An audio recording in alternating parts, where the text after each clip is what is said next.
and he pinned himself and allowed a sweet trap. Well. Yeah, back to the current game, but what a fanciful finish there, and Norderbek is keeping this match close. And my point, when the youngster loses, he loses to like some small minor, yeah, you should have done it like this. Oh, you missed that. But Wesley now has lost 2 games where you went, what?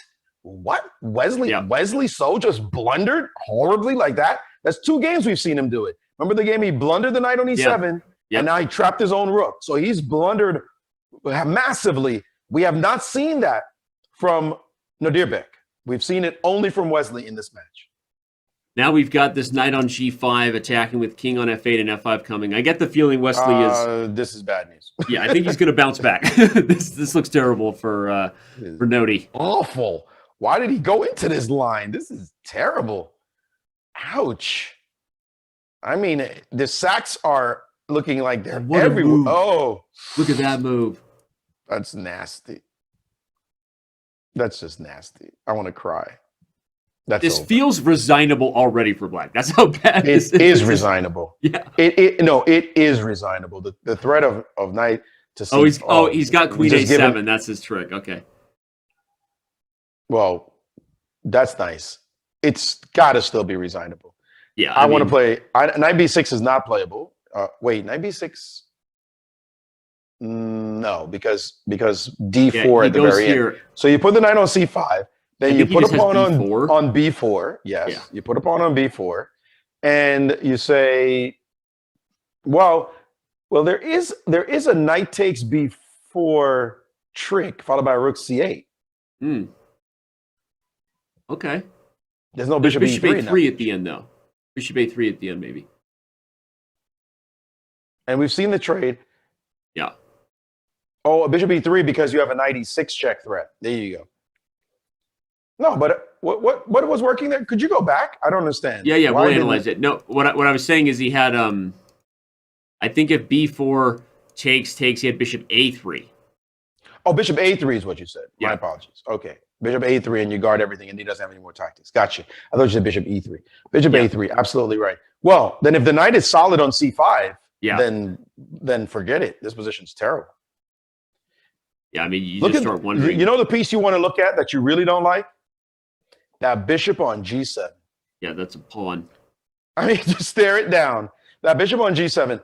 This is a position where you don't do anything as white. You forget about the king side completely. You say, I'm up a piece, because you're never fixing that problem.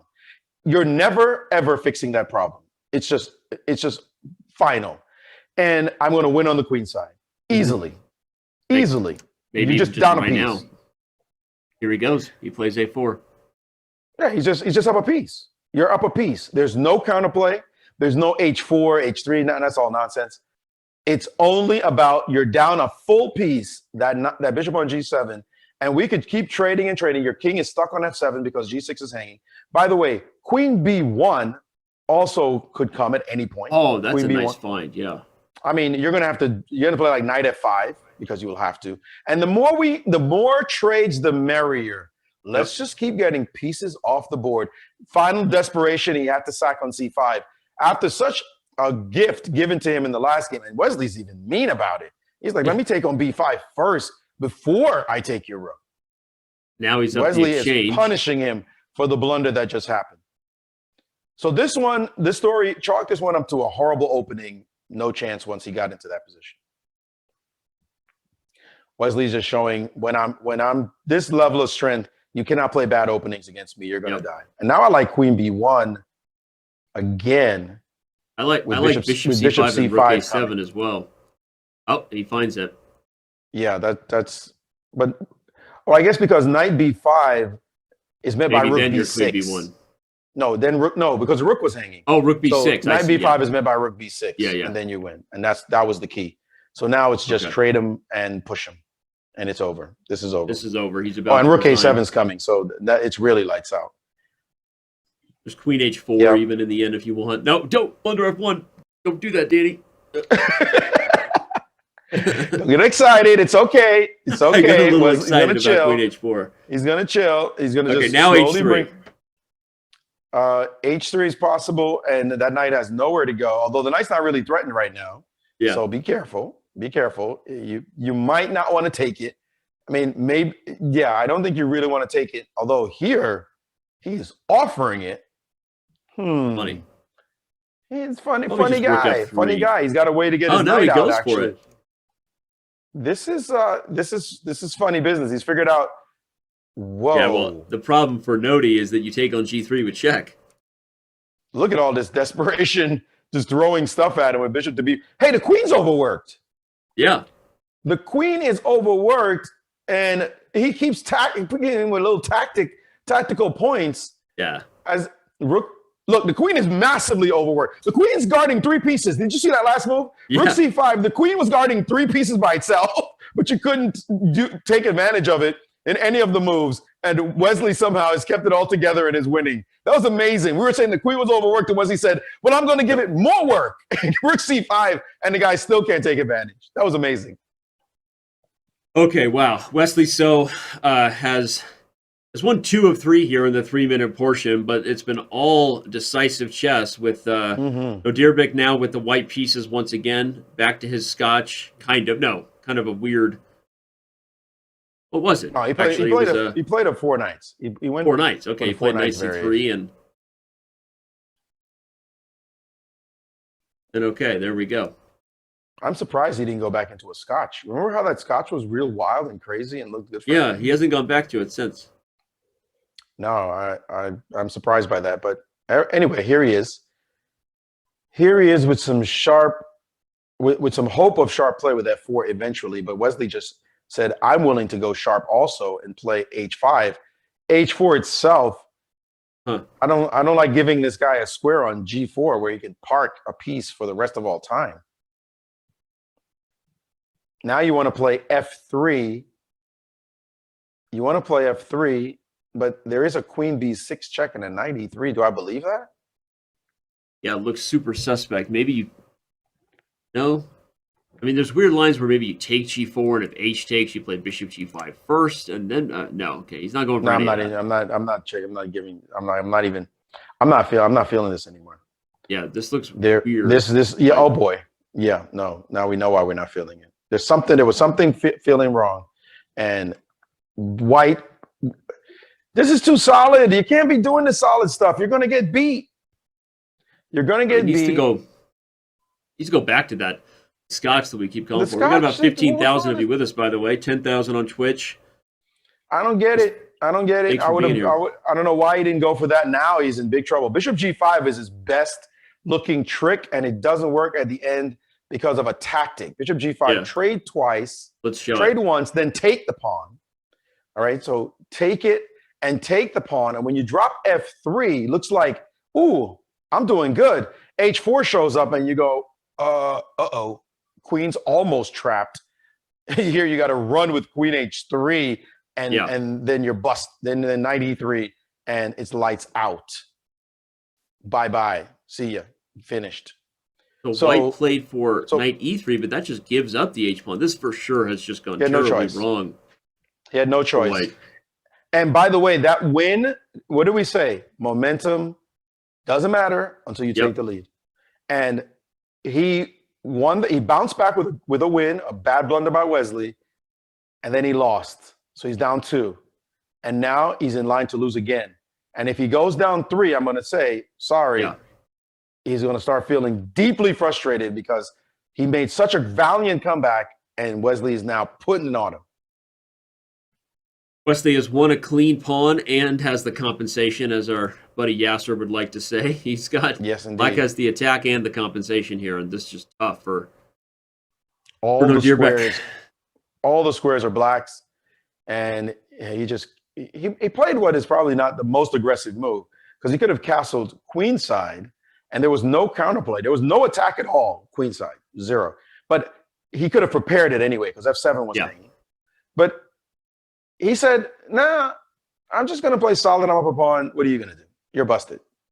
I'm going to put some super GM technique on you. Play for f5. Nice. Okay, showing Black off. Is I was just Totally showing corrected off. by the Chess Mind in Chess TV chat. Apparently, the pawn and the compensation is a Jinji Hashbili joke originally. I feel I'm going to Maurice with that. Was that a Yasser or a Jinji joke? You know what? All chess quotes were said by somebody else At before. some point. All of them. So you can claim who you first heard it from. That person probably heard it from somebody else. Yeah. Who heard it from somebody else. You Yeah. don't know where the joke started, but maybe somebody gets a credit for the joke. But you never know with these quotes. You never know.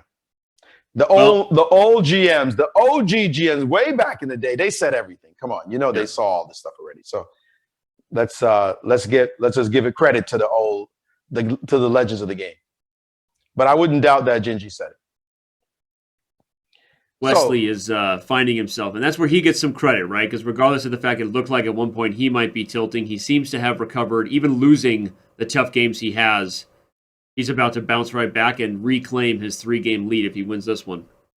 Absolutely. The White has to hold on for dear life, but start thinking about the next game. Say, I'm going to hold on here, but I need to settle down, accept the loss. It's something I do. It's what I consider having a winning loser's mentality.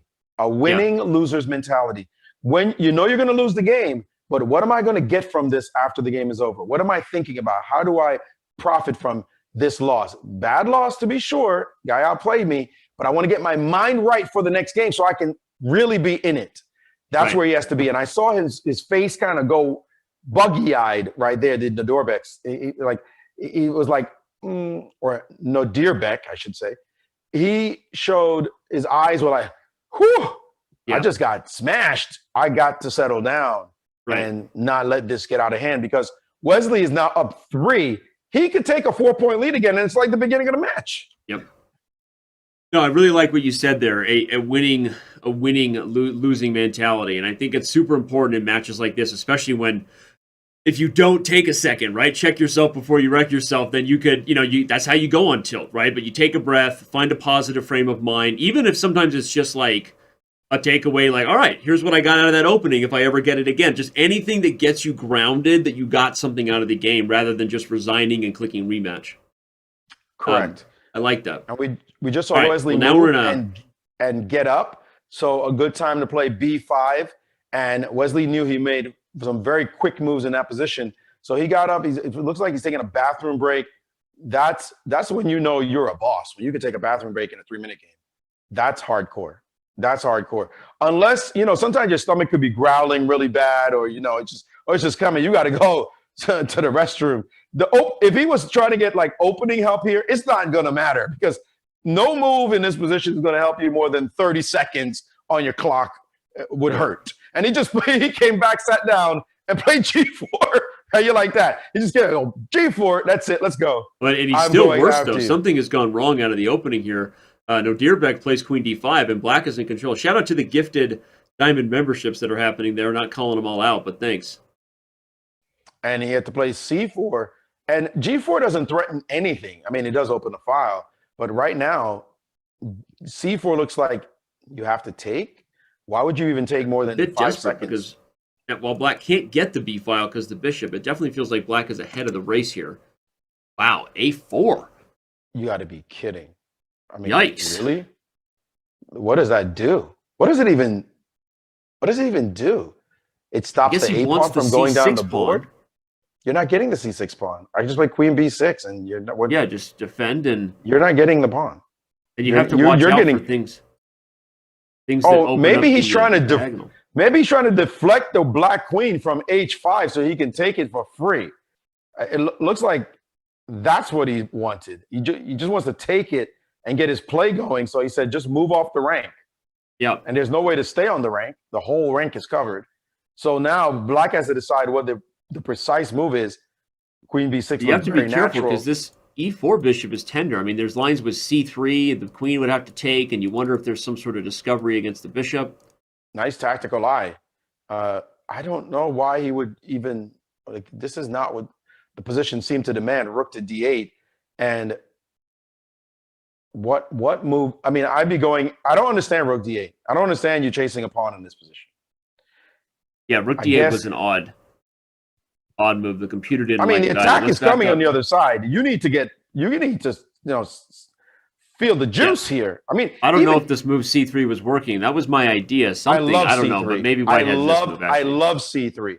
I don't care if this is equal. I love C3 because you open up a diagonal for your bishop, and you deflect the queen from the attack, and there'll be some kind of a money here. Even if you had to play bishop A2 check, by the way, not win any material. Yeah. Right there. Even if you have to say check and pick off the bishop on E4, something like this, although the engine hates what I just said, but from a principle but standpoint. The point is the light scores are super hard for White to defend. Absolutely. Absolutely. I felt like there was something there. There was something there. But this way of playing, and by the way, bishop D5 was another way, but this. Yeah, bishop D5 instead of C3 right away was also another move on the agenda. And that was my auto move, was to play bishop D5. Trade off one pair of the bishops like you should, and particularly being able to get my knight to the E6 square. This is what I wanted to do instinctively. But, all right, he didn't. He played a waiting move in rook D8, and then he allowed bishop to H6, and there's going to be a capture on G7. Wow. And there's going to be an H6. This is getting wild here. It's not wild. It's bad. It's bad. Black didn't get any play. I don't mind you doing this if I had play. Black didn't get play. Black has no attack. And where's the counterplay? You're just watching White roll up everything in this position. I mean, this looks terrible. Yeah, rook D8. And it felt wrong. And when rook D8 was played, it was like Black was going the wrong direction as far as what the position demanded, which was a race. Kings on opposite sides of the board. Do something. C3, exactly. Bishop D5, whatever. Now he's just going to lose the race. Now it's just over. There's a mate threat. He's got to trade queens with queen B3. Oh, F5. Funny little trick. That's a nice, this is not Halloween. Halloween passed already. Wesley So's time pressure is also part of the problem. And Nodirbek loses his third in a row or fourth in a row? Third, I think. But third in a row, but fourth in the last 5 games. Yeah, and now exactly we're back to a 4-game lead. A 4-game lead again. This is very similar to what happened in the beginning of the match. When he went down 4 out of 5 with only a draw. This time he did with a win, but he was down 1. So Wesley plays this for a draw. This is Wesley's auto draw line. He and Hikaru have played this. I mean, this is like, hey, you want to draw? Yeah, I want to draw. You want to draw? Yeah, we'll take a draw, and that's it.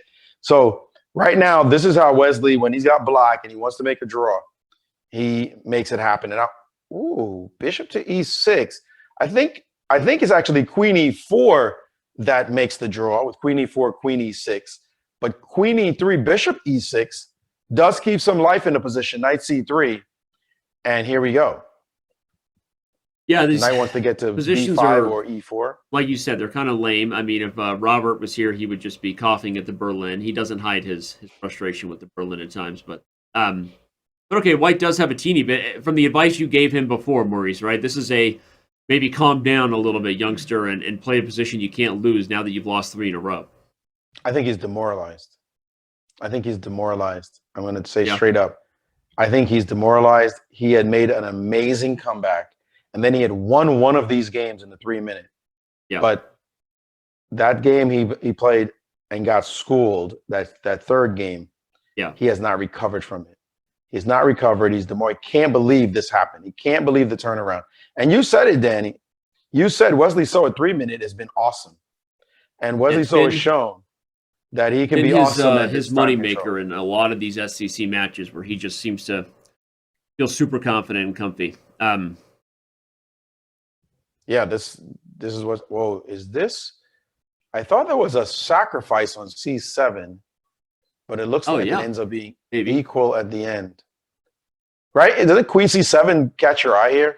Yeah, let's analyze Queen it. C7. Queen C7 takes, shake and bake. You take here, you take E6. Mm-hmm. But he can take on F2 and then take on E6 at least. Yeah, that's true. We're going to get a whole lot of equality, maybe. Yeah, you get, you're going to say, oh, I isolated your E6 pawn. He's going to say, yeah, congratulations. I'm going to make a draw anyway. So this is what he's looking at, though. Yeah. Because otherwise, you're just backing your knight up because he told you move your knight back. Yeah. And what else do you have? I think you're right that Wesley played this game with the mindset of, hey, I've won a few in a row. Now we'll play a a frustratingly boring game, and like you said, kind of demoralize him. It's Nodirbek, bad. this isn't a fun one to be in when you know your best chance is probably just to trade down and draw here. Well, what is knight c3? I mean, you put your knight on b5, and then the guy plays a6, and you got to put your knight back on c3. What is that? You just feel frustrated, and you're spending all this time, by the way. So at some point, you're going to have to do it because you wasted all this time looking at it. You only got 109, and you want to reset. If you were going to play knight c3, you play it immediately. Yeah. Okay, so he traded, and now he had to back up. After all that time, he's now a full minute down on the clock. Yeah. No, that's not what he wanted to do. No, but it's a great insight you're giving just as far as the reason you're saying he's demoralized. That's the kind of thing that like a grandmaster, like you take a minute to do what, right? Something you could have done in 5 seconds and probably should have done in 5 seconds, right? And so now the practical element of the clock is against you as well as the position, and the sign that things are going wrong. And did you see that the last two moves by Wesley? H5, I dare you to take my G pawn. Yeah, you play rook D1, now play G6. H5 also suggested the move H4. So it's Wesley says, I'm either playing for the win or I'm going to be solid. So he's playing with your mind now. And it's like he's playing with your mind. Now you have to defend. By the way, how quickly did it happen that he only has 39 seconds on the ball? Yeah, seriously. 39 seconds. I mean, it's just not cool. And by the way, Queen B4 is going to happen at some point. You know, now the Queen side, look, he had pre-moved this last move. Queen, couldn't have been pre-moved because Queen F4 would have been a Don't but no, you're right. The bishop on F5 is still very good here. You hit C2. And now White is thinking 30 seconds, 29, ticking down. Finally played another move. I feel a blunder coming. Yeah, you can't take as a rook C1. That's scary. Yeah, but you know when you have to calculate those moves, it's a problem. Queen B4 is possible. Probably there's knight D6, so you got to be a little careful. But right, so Wesley's checking out the discovery. So that's okay. That's not going to happen. So where do I put the queen? Queen C6 is the most natural. Woo! This is the move he didn't want to see. He didn't want to see this move because you have to stop and think. See this? This is not what you want to see. Wesley put a move that says, stop and think, young man. And look how much time this burned. 13 seconds. Fast, going. What is my next move? What is it? Oh my God, I need to move. And he finally moved. But this is scary, and you could tell. He's at 13 seconds left, 13.8. And Wesley can now find another one of those Spice Girls moves. And the guy goes, and then there goes. Saucy, it's your turn again. 10 seconds. What is the best move? You might be okay, but can you figure it all out? You only have 5 seconds. Panic. Okay, now your pawn's hanging. And now you finally need to make a B2. move. And now you're going to hang something. Those last 3 moves, how you suck the life out of a player. Yep. Now a king move, that's nasty. No threat. Just move your king. Well, there were threats. You were threatening with a pawn. He can now take the pawn on A4 if he wants to. He's up a pawn, and you got no time on the clock, and you're in pure desperation mode. Even rook E8 now. There's no checks. The knight is pinned. This is just a evil. Getting painful for Norderbek, the youngster. Okay, but at least rook E4 is a mistake here because there was a check on D8. I'll show it. Let's bring up the analysis board. Just some quick tactics, right? Don't get sloppy, anybody. Takes would allow Queen D8 check, and now you either go to A7 or you go to B7 and allow Queen D5. But Wesley doesn't miss it. No, Wesley's not missing that. And now Wesley just has to stay cool, and he's up a pawn. I thought he was up 2 pawns. It felt like he was up 2 pawns. He's up a pawn, and he just feels like 2 pawns because White's pawns are so shattered. Yeah, he only took the A4 pawn. So, but in the meantime, White's at 3.2 seconds and has to figure this out with instantaneous moves on every move. Here come the kings. 1 second. 0.7. 1.7, and he's got to play instantaneous chess. And look at the technique, the rook ending technique. I love this A4, King A5 is just super smooth. Oh boy, he probably pre-moved rook F6 there, and nothing happened. And now a check, and there goes another one. And now he's just got to hope his H pawn is going somewhere, and it's not. Yep, and it's not. Rook behind, and Point that's the three. end of the story. He's just making moves, but it's 3 connected passers. And he's down 5 games. We got the A train in New York. You got the Wesley So train happening